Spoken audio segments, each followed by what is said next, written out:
রামায়ণ, একটা কোরআন, একটা মহাভারত, একটা বাইবেলে কাহিনী ফিরবে না। আগে তোমরা বলো তোমরা কি করেছো। হ্যাঁ, তোমরা করেছো, তোমরা আমরা করেছো। তোমরা আমরা মানে বিজেপি না করলেই বলছে খেতে দেওয়া হবে না, অধিকার কেড়ে নেওয়া হবে, এনআরসি করা হবে, ক্যা করা হবে, ইউনিফর্ম সিভিল কোড করা হবে, সব কিছু বন্ধ করে দেওয়া হবে। আর প্রত্যেক দিন সকালবেলায় চা খেতে যাবার আগে ঘুম থেকে উঠলেই প্রচার বাবুর মুখ। আমি এখন প্রধানমন্ত্রী বলি না, প্রচার বাবু বলি, ওটা ভদ্র কথা। চায়ের সাথে বিস্কুট খাবেন, প্রচার বাবুর মুখ। দুপুরবেলায় খাবার খাবেন, প্রচার বাবুর মুখ। ও বাবা, মাছ খেতে পারবেন না, মাংস খেতে পারবেন না, ডিম খেতে পারবেন না, বার্লি খেতে হবে। প্রচার বাবু বলে দিয়েছেন সবাইকে বার্লি খেতে হবে। বার্লি মানে, আমি বার্লি একটা বললাম, শিশুর খাদ্য, বড়রাও খায় শরীর খারাপ হলে। উত্তরপ্রদেশ, রাজস্থান, মধ্যপ্রদেশে বন্ধ হয়ে গেছে। শুনুন, কে কি খাবে, কে কি পড়বে, কে কি ভাষায় কথা বলবে, কোনটা কার ধর্ম, কে কোন ধর্ম পালন করবে, এটা অ্যাবসলিউটলি তার নিজস্ব অধিকার। আমাদের সংবিধান আমাদের সবাইকে সমান অধিকার দিয়েছে। কিন্তু আজকে সংবিধান দেশের ছিন্ন ভিন্ন হয়ে যায়নি। আজকে বাবা সাহেব আম্বেদকরকে ছিন্ন ভিন্ন করে দেয়নি সংবিধানের পাতায়, ইতিহাস গুলিয়ে দেয়নি, ভূগোল গুলিয়ে দেয়নি। আজকে বলুন তো আপনারা, যে মানুষটা এখানে দাঁড়িয়েছেন বিজেপির হয়ে, তার মুখের ভাষা শুনেছেন? তিনি সবসময় বলেন পেটান, মারুন, জ্বালান, এই হচ্ছে ওদের ভাষা। আর একজন খালি বোমা মারে, আর একজন বাম রাম করে, রামবাম মানে জগাই মাথায় গদাই। বিজেপির দুটো চোখ বাংলায়, একটা চোখ কংগ্রেস আর একটা চোখ হচ্ছে সিপিএম। কি করে সংখ্যালঘু ভোট ভাগ করা যায়, নানা রকম কায়দা চলে। আজ কালকে আমি হঠাৎ রাত্রিবেলা রাত 10টা সাড়ে 10টা নাগাদ স্টার জলসাটা খুললাম, দেখলাম একটা অ্যাডভার্টাইজমেন্ট হচ্ছে প্রচারবাবুর। প্রচারবাবু কি বলছে, বিনা পয়সায় রেশন আমরা দিই। আমি আপনাদের কাছে একটা হিসেব দিই। আপনারা জানেন নিয়ম মতো সব রেশনের টাকাটাই কেন্দ্রের দেওয়ার কথা ছিল। কোভিডের সময় মনে আছে 6 মাস ছোলা টোলা খাইয়েছিল বিনা পয়সায়, আর একটা করে কোভিড ইঞ্জেকশন নিয়ে একটা করে ছবি লাগিয়েছিল, মনে আছে? মনে আছে? কোভিডের সার্টিফিকেটটা এখনো রেখে দিয়েছেন, ইঞ্জেকশনের সার্টিফিকেটটা তো। তারপরে কিন্তু বন্ধ করে দিয়েছিলেন, ছিলই না। তারপরে আমাদের বলা হলো আমরা দিতে পারি, বাংলায় প্রায় 11 কোটি লোক, বলে দিল আমরা ওই 20-30 লাখ লোককে দিতে পারি, তার বেশি নয়। তাহলে অন্য লোকেরা কি করবে, না খেয়ে থাকবে? এটা আমি করতে পারি। একজনকে দেব, সে ডাল ভাত খাবে, আর একজন তার বাড়ির সামনে না খেয়ে থাকবে। এটা কখনো হয়? আর কি বলেছিল, একটা ব্যাগে যদি 5 কেজি চাল গম নেয়, তাহলে সেই ব্যাগটায় ওনার ছবি রাখতে হবে প্রচারবাবুর, আর বিজেপির পার্টি দলের লোগো রাখতে হবে। আমি বললাম সেটা অবশ্যই এখনকার কথা। আমি বললাম আপনার ছবি থাকবে কেন সব ব্যাপারে, আর লোগো থাকবে কেন বিজেপির?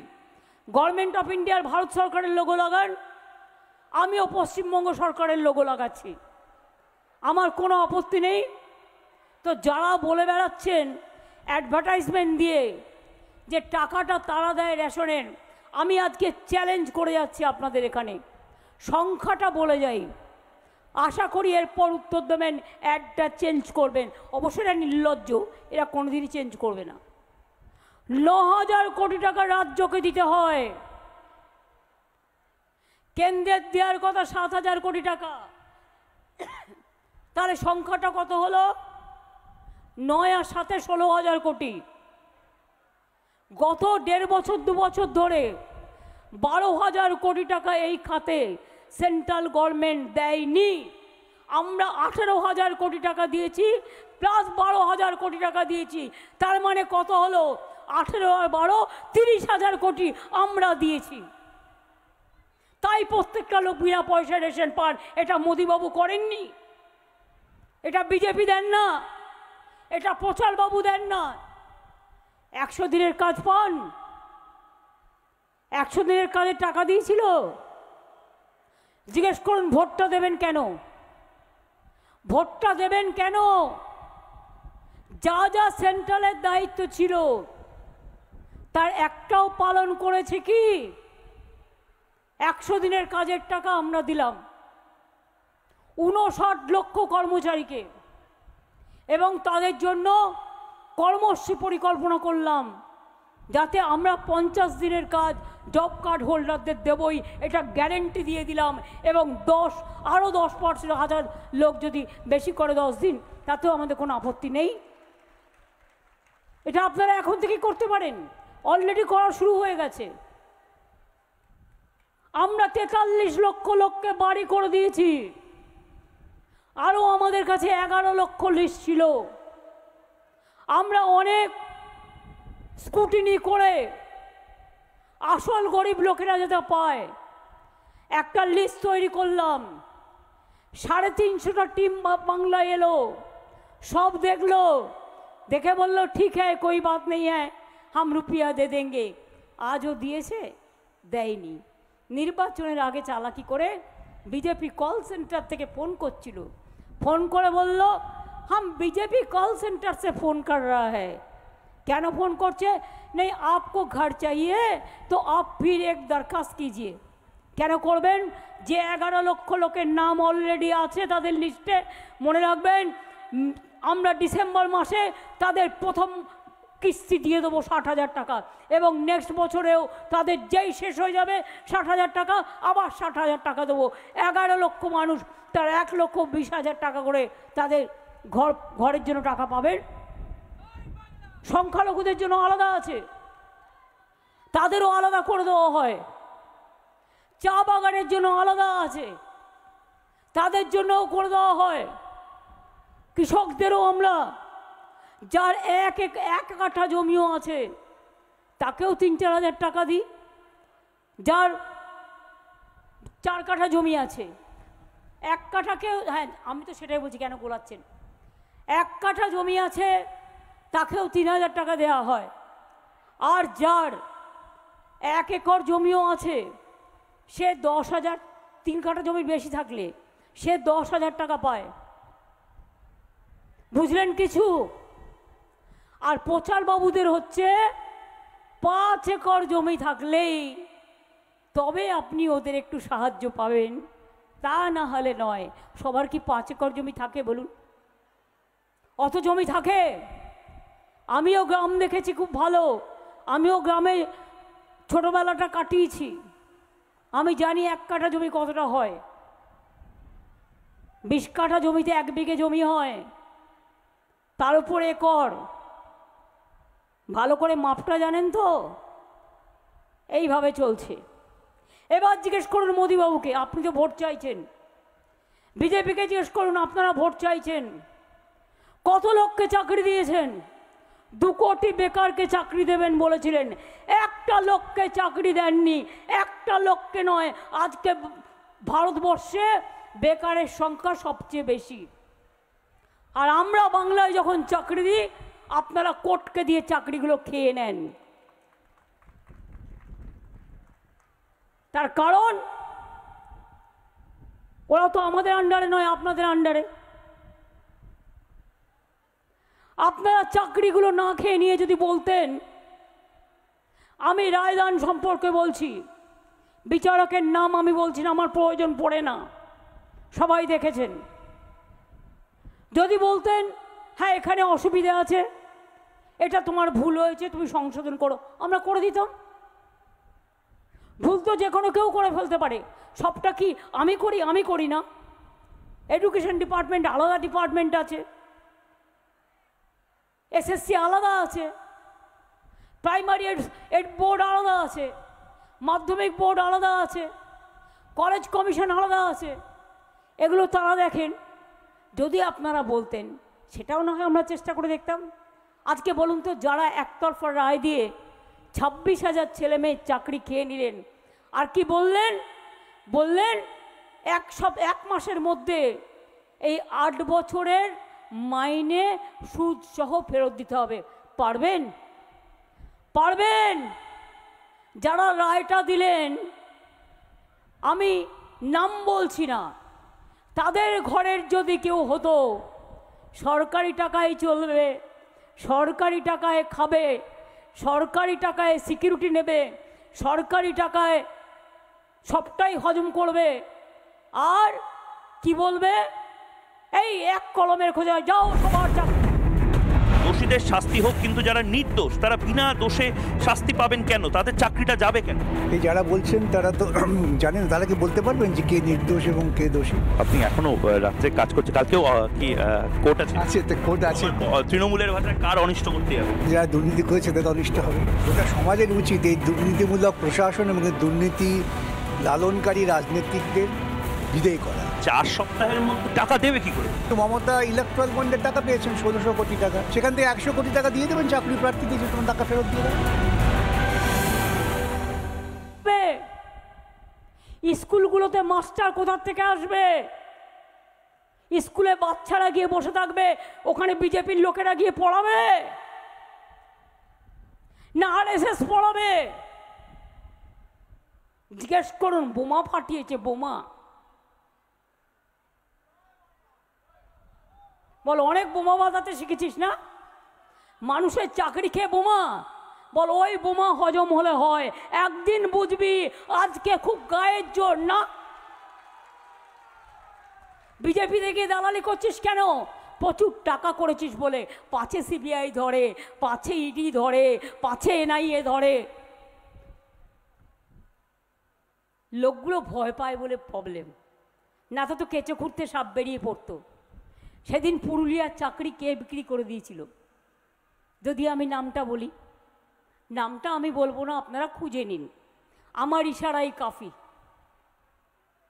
জিজ্ঞেস করুন কত লোকের বিনিময়ে কত কি করেছো। যারা দিয়েছে টাকা তারা ভয়ে মুখ খোলে না। সবচেয়ে বড় কুকর্মটা করেছে যে, কার নাম? বড় গদ্দার।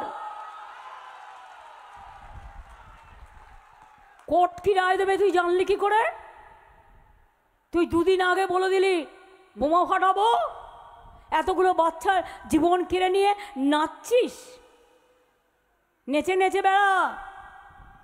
একদিন মনে রাখবি, যারে তুমি নিচে ফেলো সে তোমারে বাঁধি বেজে নিচে, আর পশ্চাতে রেখেছো যারে সে তোমারে পশ্চাতেটা নিচে।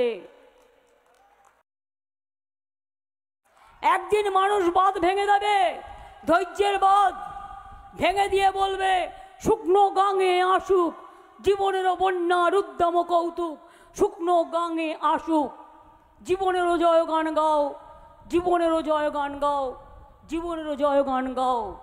জীর্ণ পুরাতন যাক ভেসে যাক, যাক ভেসে যাক, যাক ভেসে যাক। আমরা শুনেছি ওই মা ভই, মা ভই, মা ভই, কোন নূতনেরই ডাক।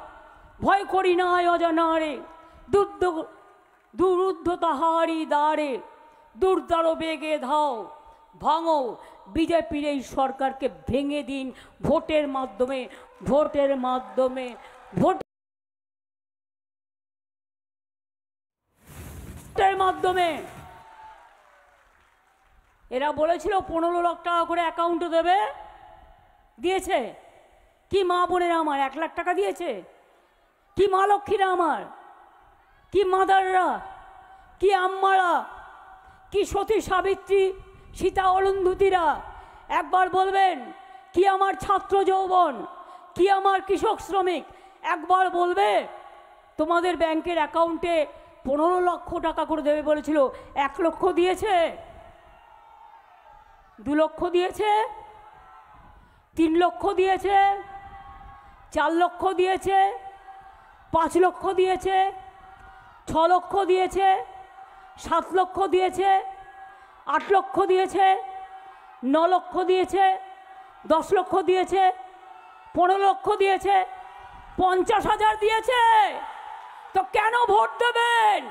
মিথ্যে কথা বলে যারা, তাদের ভোট বংশে বন্ধ করে দিন। একটা ভোটও বিজেপি নয়। ভোট ফর টিএমসি, তৃণমূলকে ভোট দিন, জোড়া ফুলে ভোট দিন, সকাল সকাল ভোট দিন, নিজের ভোট নিজে দিন। মা বোনেরা বেঁধে জোট, জোড়া ফুলে ভোট। এনআরসি বেঁধে জোট, এনআরসির বিরুদ্ধে বেঁধে জোট, জোড়া ফুলে সব ভোট। ক্যার বিরুদ্ধে বেঁধে জোট, জোড়া ফুলে সব ভোট। ইউনিফর্ম সিভিল কোডের বিরুদ্ধে বেঁধে জোট, সব ভোট তৃণমূলের ভোট। রাজবংশীরা বেঁধে জোট, জোড়া ফুলে সব ভোট। মতুয়ারা বেঁধে জোট, জোড়া ফুলে সব ভোট। নমশূদ্র বেঁধে জোট, জোড়া ফুলে সব ভোট। হিন্দু ব্রাহ্মণরা বেঁধে জোট, জোড়া ফুলে সব ভোট। কায়েস্তরা বেঁধে জোট, জোড়া ফুলে সব ভোট। শ্রমিক কিষাণ বেঁধে জোট, জোড়া ফুলে সব ভোট। আদিবাসীরা বেঁধে জোট, জোড়া ফুলে সব ভোট। তপশিলীরা বেঁধে জোট, জোড়া ফুলে সব ভোট। সমস্ত মানুষের একটাই ভোট, জোড়া ফুলে সব ভোট। ভোটটা দেবেন তো মা বোনেরা? আবার কত বড় সাহস! কদিন আগে বলল 3 মাস বাদে লক্ষ্মীর ভাণ্ডার বন্ধ করে দেব। দেখুন, আমার বাড়ির কেউ হলে আমি যে কি করতাম, আমার মনে যে কি আছে সেটা আমি আর বলতে পারছি না। মা বোনেরাও জানে দুষ্টুমি করলে কি করতে হয়। আমি শুধু এটুকুই বলি ভদ্রভাবে, সাহস থাকা ভালো। অতি বড় অতি বার বেরো না, ঝড়ে পড়ে যাবে। অতি দর্পে হতলঙ্কা। একটা লক্ষ্মীর ভাণ্ডারে হাত ছুঁয়ে দেখা, বল সাহস থাকলে হাত ছুঁয়ে দেখা। লক্ষ্মীর ভাণ্ডারে হাত দিয়ে দেখা। ওটা মায়ের সম্মান, ওটা মাদের সম্মান, ওটা মাদারের সম্মান, ওটা আম্মার সম্মান। কেড়ে নিতে দেব না। যতদিন বাঁচবেন ততদিন পাবেন। লক্ষ্মীর ভাণ্ডার চলছে, লক্ষ্মীর ভাণ্ডার চলবে। মা বোনেরা বাঁচবে, সম্মানের সাথে বাঁচবে, বেঁচে থাকবে। কন্যাশ্রীরা বাঁচবে, ডাক্তার হবে, ইঞ্জিনিয়ার হবে, প্রফেসর হবে। যুবশ্রী, আমার ছাত্রছাত্রীরা, কেউ সবুজ সাথী, কেউ ঐক্যশ্রী, কেউ শিক্ষাশ্রী, কেউ বা মেধাশ্রী, ওবিসি, সব টাকা বন্ধ। কিন্তু আমরা সবটাই চালিয়ে যাই। ভালো করে পড়াশুনো করুন, মানুষের মতো মানুষ তৈরি করুন। যারা কৃষিকাজ করেন মনে রাখবেন, এটাও একটা গর্বের কাজ। শস্য না ফললে কেউ দুটো খেয়ে থাকতে পারতো না। সবাই কি আর হিরে খাবে, না সোনা খাবে, না মুক্তো খাবে? মনে রাখবেন, ডাল ভাতের দাম সবচেয়ে বেশি জীবনে। রুটি কাপড়া মাকান, এটাই হচ্ছে আমাদের ভারতবর্ষের, আমাদের ইন্ডিয়ার হিন্দুস্তান। আমরা চাই রুটি কাপড়া মাকান। শুধু প্রচার করে হাজার হাজার টাকা খরচ করে বিজ্ঞাপন দিয়ে নেতা হওয়া যায় না, আর বিজ্ঞাপন দিয়ে দেশটাকে ভাগ করা যায় না। আবার যদি প্রচারবাবু আসে, আর দেশে কোনোদিন নির্বাচন হবে না। কোনো ধর্ম থাকবে না, কারো কোনো অধিকার থাকবে না, সব কেড়ে নেবে। আর সবাইকে বলবে জেলে ভরে দিলাম। আজকে গণতন্ত্রটাকে কারাগারে বন্দি করে দিয়েছে। আজকে বিদ্রোহী কবি নজরুল ইসলাম বেঁচে থাকলে আর একবার লিখতেন, কারার ওই লৌহ কপাট ভেঙে ফেল, করলে লোকার রক্ত জমাট, শিকল পূজার পাষাণ ভেদি। আর একবার লিখতেন, দুর্গমগিরি কান্তার মরু দুস্তর পাড়াবার, লঙ্ঘিতে হবে রাত্রি নিশীতে দুস্তর পাড়াবার। যাত্রীরা হুঁশিয়ার। তিনি লিখতেন, তিনি ছাড়তেন না। স্বামী বিবেকানন্দর হিন্দু ধর্ম বিশ্বাস করে না, রামকৃষ্ণের নয়। আগে বলতো মমতাজি তো মা দুর্গা কা পূজা নেই করনে দেতা। বর্ধমানে কত দুর্গা পুজো হয়? বর্ধমানে কত দুর্গা পুজো হয়? কালনায় কত হয়? কাটোয়ায় কত হয়? গলসিতে কত হয়? রায়নাতে কত হয়, মেমারিতে কত হয়, আসানসোলে কত হয়, দুর্গাপুরে কত হয়, সারা বাংলায় কত হয়।